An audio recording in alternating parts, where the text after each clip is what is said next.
तो मेरा तो ख्याल ये है कि स्टूडेंट और टीचर्स को तो ख़ुसूसी तौर पे और यूथ को कि वो आने वाले वक्त में, जैसे आपने कहा कि कल हमारी बात हुई थी, ऐसे फ़िक्रा ज़हन से निकल गया था कि हमारा जो है आने वाली जो नस्ल है वो हमसे बेहतर होनी चाहिए। ये कॉन्सेप्ट दरअसल हमारे नबी पाक सल्लल्लाहु अलैहि वसल्लम का है कि वो कहते हैं कि आपका अगर आने वाला कल आज से अच्छा नहीं है तो बेहतर नहीं है, तो फिर आप कामयाब नहीं हैं। तो आप कहते हैं ना कि कामयाबी ही है। तो अगर आपकी आने वाला कल आज से बेहतर नहीं है तो, या आज आपका गुजरे हुए कल से बेहतर नहीं है, तो फिर आप कामयाब नहीं है।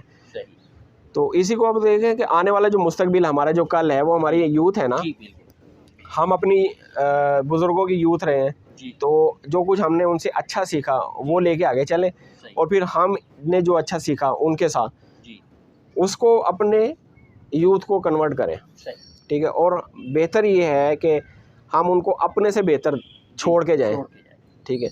तो इस तरह हो सकता है कि एक दिन आए कि हमें वो तमाम के तमाम जो चीज़ें हमारे आबा व अजदाद ने हासिल की थी हमारी कौम भी हासिल कर ले, ठीक है। तो उसका तरीक़ाकार यही है कि हम जो है जितना कुछ हो सकता है वो लोगों को डेवलप करें, उनको इल्म बांटें। और ये किताब लिखना भी इस NLP को आम करने का भी जो इसके पीछे बियॉन्ड अभी कह लें कि मकसद था, वो यही है कि इसको कम से कम ना स्टूडेंट्स को, टीचर्स को और यंग जनरेशन को तो पढ़ना ही चाहिए। बेशक जो है एक साल किताब अपनी जूते ना ले ईद पे, किताब ख़रीद ले, ठीक है। तो ये सारी ज़िंदगी उसके लिए इल्म रहेगा। जूते हैं, लेकिन ये कंपैरिजन भी अच्छा नहीं है कि यार हम, ये भी एक मिथ चली हुई है कि यार ये चीज़ें ना ख़रीदें, पिज़्ज़ा ना खाएं, तो वो एक अपनी जगह पे है, किताब की एक अपनी जगह पे है, सिस्टम है, वैल्यू है।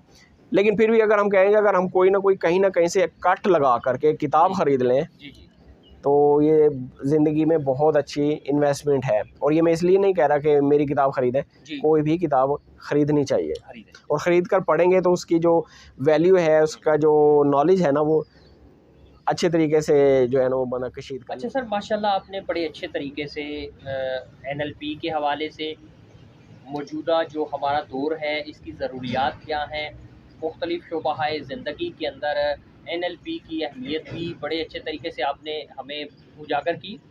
अच्छा सर, मेरी आपसे अब गुजारिश ये है कि आप इसको कंक्लूड कर दें NLP के हवाले से, हमारी जो मौजूदा जो हालत है, और हम आपने रिलेशनशिप के हवाले से बड़ी प्यारी बात की कि घरों के अंदर जो खूनी रिश्ते हैं वो भी एक दूसरे से दूर हैं।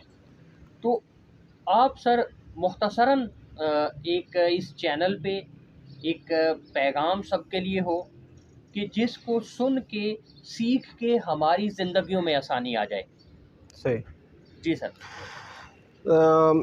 इसके लिए जो रिलेशनशिप के लिए जो सबसे बड़ी चीज़ है ना, वो हमारे जो रिश्तों में है वो ये है कि हम दूसरे के नुक्ते नज़र को अहमियत नहीं देते। हमारे माइंड में हमने जो कुछ सीख लिया है, हमने जो कुछ समझ लिया है, हमने जो अंडरस्टैंड कर लिया है, हमने जो मान लिया है, बस वो ठीक है। सामने वाले को हमने हराना है किसी न किसी तरीके से, बातचीत में या उनको उस, तो असल में अगर रिलेशनशिप कहीं पे ख़राब हो रहे हैं इस मामले में, तो वो पॉइंट ऑफ व्यू की वजह से हो रहे हैं, नुक्ता नज़र की वजह से, ठीक है। तो अगर हम नुक्ता नज़र को बदल लें, थोड़ा सा देख लें कि अगले का भी एहसास कर लें कि यार वो उसकी जगह पर जाकर हम देखें कि वो कहाँ क्या सोच रहा है, उसके माइंड में इस वक्त क्या चल रहा है, ठीक है। तो बिल्कुल समझ में आ जाती है बात, और फिर हमें लगता है कि हाँ वो भी ठीक है। तो ये थोड़ी सी स्पेस देनी है। तो नुक्ता नज़र की तब्दीली के लिए भी एक इसके अंदर चैप्टर है इस किताब में कि अपने नुक्ता नज़र को कैसे, अच्छा दूसरा है कि नुक्ता नज़र को जब भी आप, एक व्यू है फ़र्ज़ करें, एक हम जहाँ पे बैठे हुए ये एक व्यू ख़ास नज़र आ रहा है, तो हम सिर्फ एक फ़्रेम में देख रहे हैं, लेकिन जो ही हम इस फ्रेम को बदलते हैं तो हमारा जो जहन है, ज़हनी कैफियत, हमारी सोच, हमारे ख़यालात यकसर बदल जाते हैं, ठीक है। देखें आपके सामने जो व्यू नज़र आ रहा है, इस व्यू को देख रहे हैं, लेकिन अगर आप इस साइड पर देखना शुरू करें या फ्रेम को बदलें तो अचानक से आपकी ज़हनी कैफियत बदलेगी, क्योंकि यहाँ पर जो सीन है वो आपको किसी और तरीके से मुतासर कर रहा है, और ये वाला जो सीन है वो किसी और तरीके से। अच्छा आप विजुअल में देखें, आप इसको 360 में देख लें तो फिर आपको ये पूरी पिन पिक्चर क्लियर समझ में आ जाएगी। अभी हमें नज़र आ रही है कि ये चीज़ें सिर्फ यहाँ पे दरख्त हैं और ये तमाम चीज़ें हैं, लेकिन जब हम इसको पूरा देखेंगे तो ये पूरे का पूरा हमें महसूस होगा एक पार्क है। आप व्यू को देखते हैं, सारा सिस्टम देखते हैं तो ये पूरा एक क्लियर हो जाती है।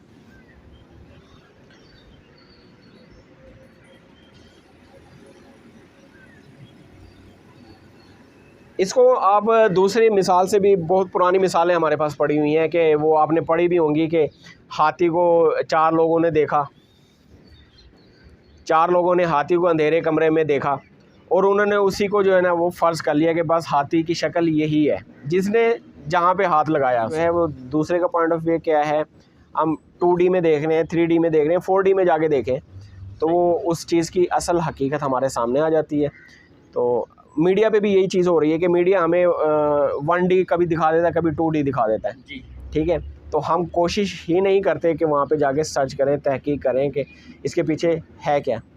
तो तहकीक आपको जो है वो नुक्ता नज़र से ही मालूम होगी कि आप जो ही अपने नुक्ता नज़र को, अपने जहन को खोलेंगे, तो जहन को खोलने के लिए द बेस्ट आपके पास वही फिर है NLP, न्यूरो लिंग्विस्टिक प्रोग्रामिंग। इसमें यह है कि जहन की तरतीब 9 के मुताबिक हमारी जो जहनी अंदर जो डेवलपमेंट हो जाती है, प्रोग्रामिंग हो जाती है, वो 8, 9, 10 साल तक कंप्लीट हो जाती है, लोग कहते हैं। तो उसके बाद फिर क्या करें? फिर तो ये कि सारी ज़िंदगी उसी प्रोग्रामिंग पे, पिछली प्रोग्रामिंग पे चलता रहे, ऑटो पायलट पे। हम इसको कैसे बदलें? तो उस जहनी तरतीब को कैसे अपना रीप्रोग्राम करें, वो आप NLP से सीख सकते हैं। यहाँ पे ये कि गुस्सा, स्ट्रेस, डिप्रेशन, एंग्जाइटी, मुख्तलिफ़ किस्म के फ़ोबियाज़ हैं जी। और फ़ोबियाज़ के अलावा बहुत सारी ये कि कॉन्फिडेंस में कमी है, स्पीकिंग पावर नहीं है आपकी, बॉडी लैंग्वेज का प्रॉब्लम है। तो ये तमाम की तमाम चीज़ें आप यहाँ से सीख सकते हैं। NLP इसमें आपको भरपूर मदद देती है। तो बेहद शुक्रिया सर आपका एक मरतबा फिर कि आपने इतना कीमती टाइम जो है ना निकाला और मुझे मदऊ किया और मोहब्बत दी। मैं आपका तहे दिल से शुक्रगुज़ार हूँ। बहुत शुक्रिया सर, आपने अपने बहुत ही कीमती वक्त से हमें नवाजा और जबकि आप एक बड़ी अहम मसरूफ़ियत में थे और मैंने आपसे गुजारिश की कि सर चूँकि ये वक्त की अहम ज़रूरत है और आपने बहुत ही फ़राग दिली से इस प्यारी सुबह में अपना कीमती वक्त दिया।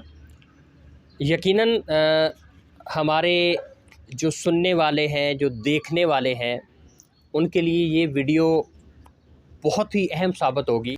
तो मैं इस बात पे इजाज़त दूंगा आपसे कि जब भी हम किसी वाक़या को एक नया फ्रेम देते हैं तो उसे हम रीफ्रेमिंग कहते हैं। जितनी भी कहानियाँ, लतीफ़े, ज़रबुल इम्साल और जितने भी मेटाफर्स हैं वो सभी रीफ्रेमिंग की मिसालें हैं। जितने भी बड़े लीडर्स हैं, जितने भी अच्छे स्पीकर्स और टीचर्स हैं, वो सब बहुत अच्छे रीफ्रेमर होते हैं, क्योंकि वो किसी भी वाक़या को एक नया फ्रेम देकर हमें देखने का एक नया ज़ाविया देते हैं। जितने भी मज़ाह निगार हैं वो भी अच्छे रीफ्रेमर होते हैं और जितने भी लताइफ़ हैं इनमें भी रीफ्रेमिंग ही इस्तेमाल होती है, क्योंकि इसमें एक पहला सीन दिखाया जाता है और फिर अचानक दूसरा फ्रेम इस तरह से ट्विस्ट करके आपके सामने रखा जाता है कि आप फ़ौरन इसको रिस्पॉन्ड करते हैं।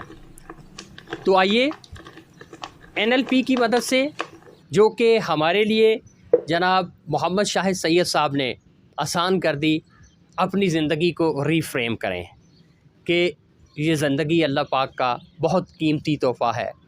ये बहुत ही अहम नेमत है कि जिसके बारे में हमें जो अल्लाह ने नेमतें दी हैं, अल्लाह चाहता है कि उसकी जो मखलूक है वो इस नेमतों को इस्तेमाल करे, इनका इजहार करे और दूसरों की ज़िंदगी में आसानी लाए। शाहिद सैयद साहब का दोबारा मैं शुक्रिया अदा करूँगा।